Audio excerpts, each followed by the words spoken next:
Welcome है आप सभी का IAS पॉइंट के यूट्यूब चैनल में। जैसा कि आप सभी जानते हैं, हमारा जो सेक्शन है यह आपका इंपॉर्टेंट क्वेश्चंस का है, जिसमें हम डेली 10 क्वेश्चंस को डिटेल के साथ देखते हैं। क्वेश्चन शुरुआत करने से पहले मैं आपको बता दूं, यूपीएसआई महासंग्राम 2021 नोट्स यूपीएसआई के सिलेबस पर आधारित है। यह नोट्स मात्र आपको 149 रुपये में दिया जा रहा है। सिलेबस में जितने भी टॉपिक है सभी कवर किए गए हैं। लगभग 250 PDF का संग्रह, जो कि टॉपिक टू टॉपिक है, जैसे सामान्य हिंदी, मूल विधि, सामान्य अध्ययन यानी कि संपूर्ण GS, उत्तर प्रदेश विशेष, गणित, तर्क परीक्षण, कंप्यूटर और प्रमुख संस्था जैसे कई जो महत्वपूर्ण टॉपिक है सभी कवर किए गए हैं। अगर आप नोट से प्राप्त करना चाहते हैं तो इस नंबर पर आप मैसेज कर सकते हैं, और अगर और डिटेल प्राप्त करना चाहते हैं तो आप इसी नंबर पर कॉल भी कर सकते हैं। चलिए अब चलते हैं हमारे क्वेश्चंस की ओर। आपको बता दूं कि अगर किसी भी क्वेश्चन में आपको कोई भी डिफ़िकल्टी होती है, पहले तो आप हमें कमेंट सेक्शन में पूछें। इसके साथ साथ अगर किसी भी क्वेश्चन का आपको आंसर पता है तो वो भी आप कमेंट सेक्शन में ज़रूर दें, क्योंकि इससे क्या होगा, इससे आपका जो माइंड है, यह अगर आप किसी चीज़ का आंसर दोगे ना तो ये चीज़ आपको याद रह जाएगी। तो इसलिए अगर आप जितने ज़्यादा हो सके क्वेश्चंस के आंसर ज़रूर दें। चलिए अब चलते हैं क्वेश्चंस की ओर। क्वेश्चन नंबर पहला है, पृथ्वी की आंतरिक संरचना के संबंध में सर्वाधिक महत्वपूर्ण जानकारी का स्रोत है। यानी कि जो पृथ्वी की आंतरिक संरचना है, इसमें जानकारी किसके द्वारा दी जाती है, जानकारी का जो स्रोत है वह सर्वाधिक महत्वपूर्ण क्या है। ऑप्शन है आपके पास अप्राकृतिक साधन, भूकंप विज्ञान, ज्वालामुखी क्रिया या फिर प्लेट विवर्तनिकी। आपको बता दें कि जो पृथ्वी की आंतरिक संरचना है, इसके संबंध में जो सर्वाधिक इम्पोर्टेंट यानी कि मोस्ट इम्पोर्टेंट जो डिटेल है, उसका जो स्रोत है वह है आपका ऑप्शन नंबर बी, यानी भूकंप विज्ञान। भूकंप विज्ञान आपका सही जवाब है। आइए देखते हैं। भूकंप विज्ञान भौतिक भूगोल की एक प्रमुख शाखा है। ठीक है, आपको यह भी क्वेश्चन हो सकता है कि भौतिक भूगोल की एक शाखा कौन सी है, ऑप्शन दे देंगे तो आपको यह भी याद रखना है कि जो भौतिक भूगोल की एक प्रमुख शाखा है वह कौन सी है, भूकंप विज्ञान। अब इसके अंतर्गत क्या होता है, इसके अंतर्गत भूकंप का वैज्ञानिक अध्ययन, ठीक है, भूकंप का अध्ययन किया जाता है, तथ्यपूर्ण विश्लेषण शामिल किया जाता है। जैसे है कि अगर भूकंप आने वाला तो आपको पहले बता देते हैं कि आप यहाँ पर भूकंप आने वाला, सतर्क रहिए, उस तरीके से। ठीक है, तो उसे क्या कहा गया है, उसे भूकंप विज्ञान या भौतिक भूगोल की एक शाखा कहा गया है। अगले क्वेश्चन की ओर चलते हैं। अगला क्वेश्चन है, सियाल सीमा और नेफे के रूप में भूगर्भ का विभाजन किसके द्वारा किया गया है। ऑप्शन है आपके पास वेंडरग्रेड द्वारा, डेली द्वारा, होम्स द्वारा या फिर स्वेस के द्वारा। आपको बता दें कि जो सियाल सीमा है और जो नेफे के रूप में जो भूगर्भ का विभाजन किसके द्वारा किया गया है, तो सियाल सीमा और निफेल के रूप में जो भूगर्भ का विभाजन किया गया है यह स्वेस के द्वारा किया गया है। यानी कि आपका सही जवाब है ऑप्शन नंबर डी। आइए देखते हैं। भूविज्ञान शब्द यानी कि सियाल पृथ्वी की परत की ऊपरी परत की जो संरचना है उसको संदर्भित करता है। यानी कि जो पृथ्वी की जो सबसे ऊपर की जो परत है उसका वर्णन किया गया है कि वो किस तरीके से, इस तरीके से। ठीक है, अर्थात सिलिकेट और एल्यूमिनियम खनिजों के समृद्ध चट्टानें।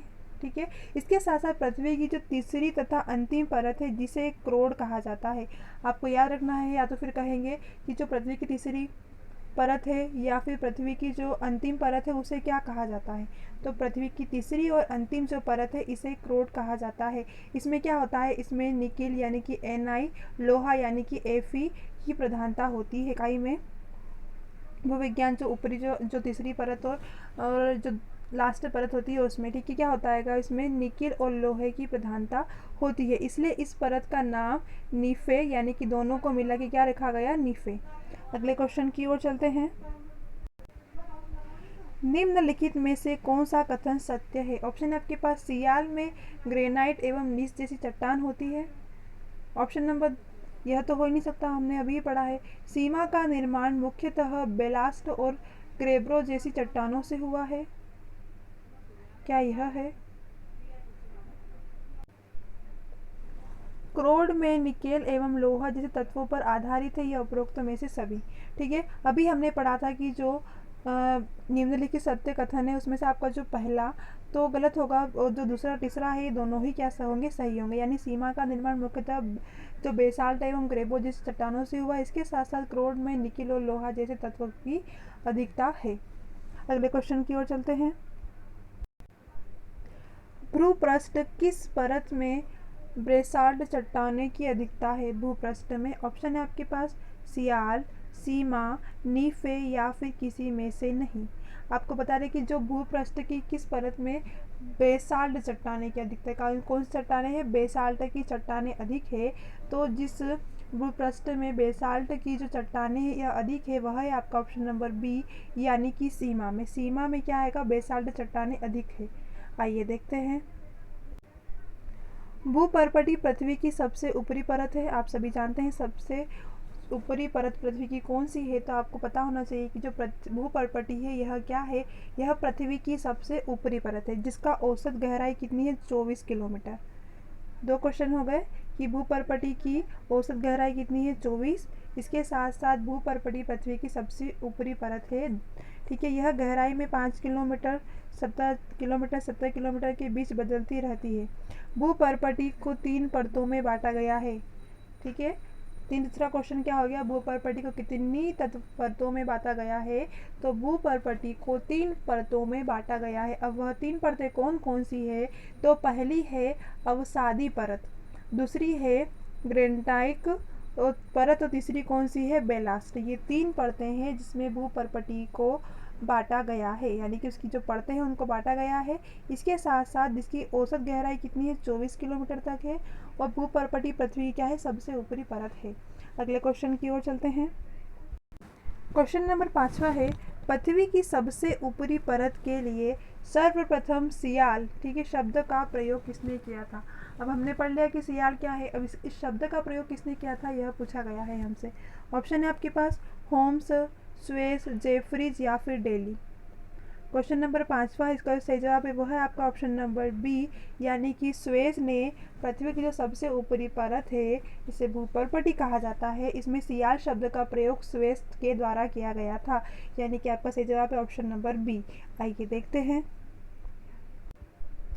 भूपर्पटी की रचना में सर्वाधिक मात्रा ऑक्सीजन की है। ठीक है, एक तो यह हो गया कि सर्वाधिक भूपर्पटी में की संरचना में सर्वाधिक मात्रा किसकी है? तो ऑक्सीजन की है।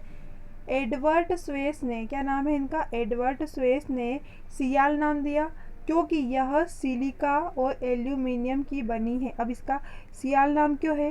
देखो, सी यानी कि सिलिका, एस आई यानी सिलिका और ए आई मतलब एल्यूमिनियम। ठीक है, तो इसका क्या नाम हुआ? सिया।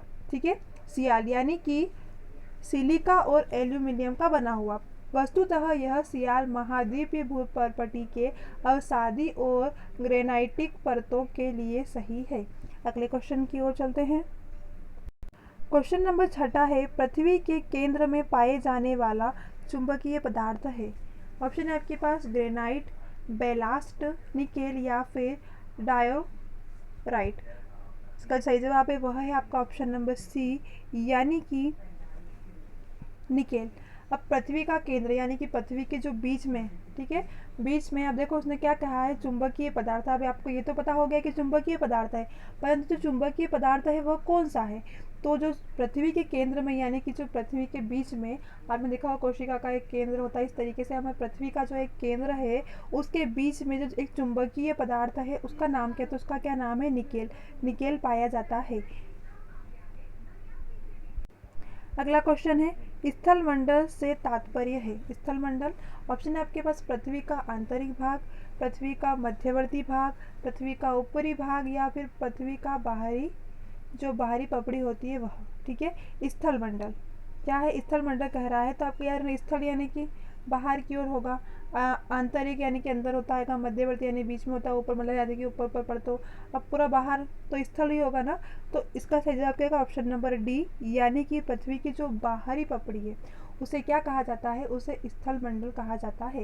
या इसका तात्पर्य यही है कि स्थल मंडल क्या है? तो पृथ्वी की बाहरी पपड़ी। आइए देखते हैं। स्थल मंडल, भूगोल और भूविज्ञान। क्या? एक तो भूगोल और दूसरा क्या हो गया? भूविज्ञान में किसी पथरीले ग्रह या प्राकृतिक उपग्रह की सबसे ऊपरी जो पथरीली या चट्टान निर्मित परत को कहते हैं। यानी कि जो पृथ्वी जो बिल्कुल जहाँ पर जो ग्रह है उनमें बिल्कुल पत्थर पत्थर टाइप है। ठीक है, पत्थर है, या ऐसे जो प्राकृतिक उपग्रह है जहाँ पर पथरीली चट्टान है, सीधा सा कहने का मतलब ये है कि जिस ग्रह पे सिर्फ पत्थर ही पत्थर है उसे क्या कहा गया है, तो उसे ही क्या कहा जाता है, पथरीली या चट्टान निर्मित परत कहा जाता है। ठीक है, ऊपरी चट्टान या बोल सकते हैं बाहरी पपड़ी, इस तरीके से।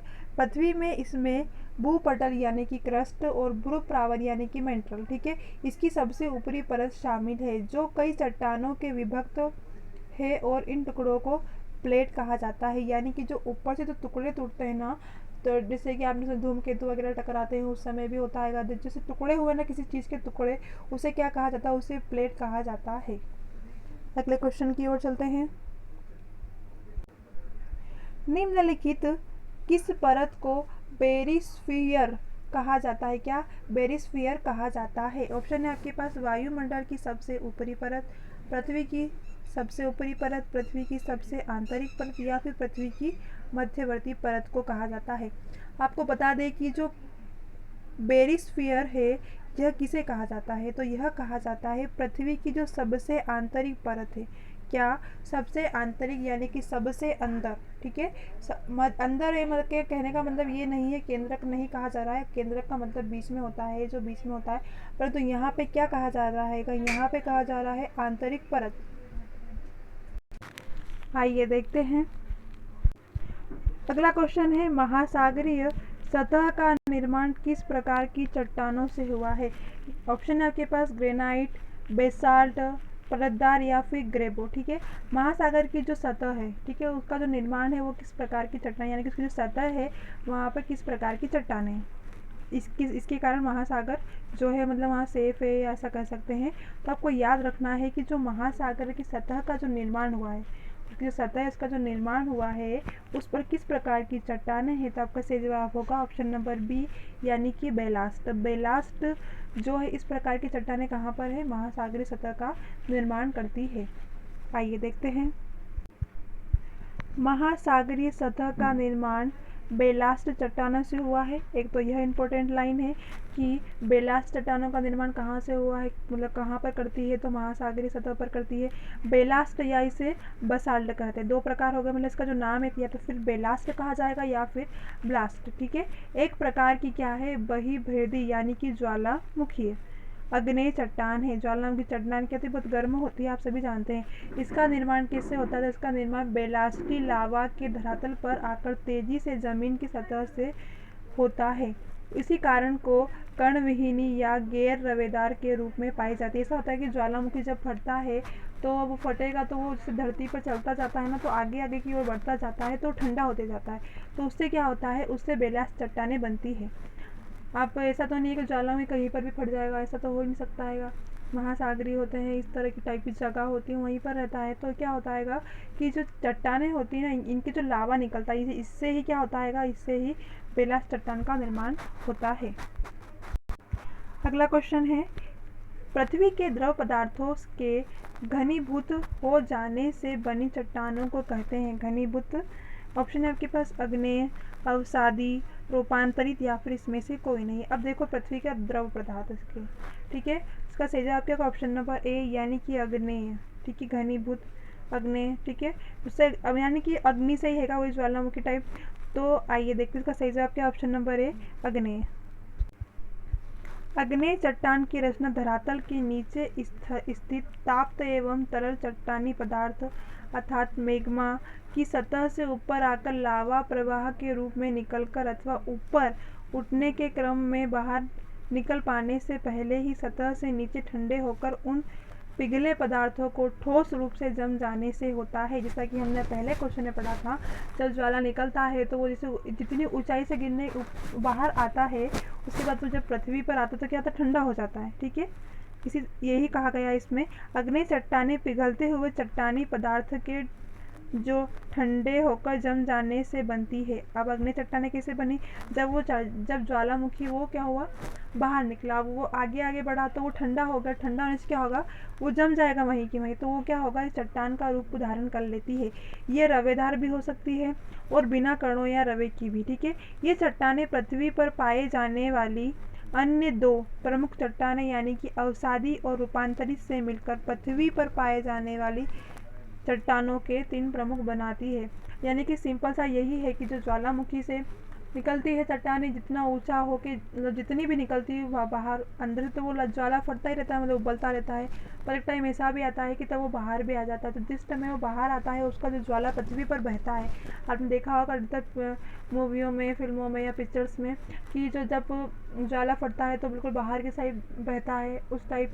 तो जब वो बहता है ना, वो जहाँ तक मतलब जितना निकल रहा है आगे बढ़ता जाएगा बढ़ता जाएगा, और एक टाइम ऐसा आएगा कि वो वहीं की वहीं जब रुक जाता है या वो थम जाता है, तो जहाँ पर भी वो थमता है ना वहाँ पे वो चट्टान का रूप धारण कर लेता है।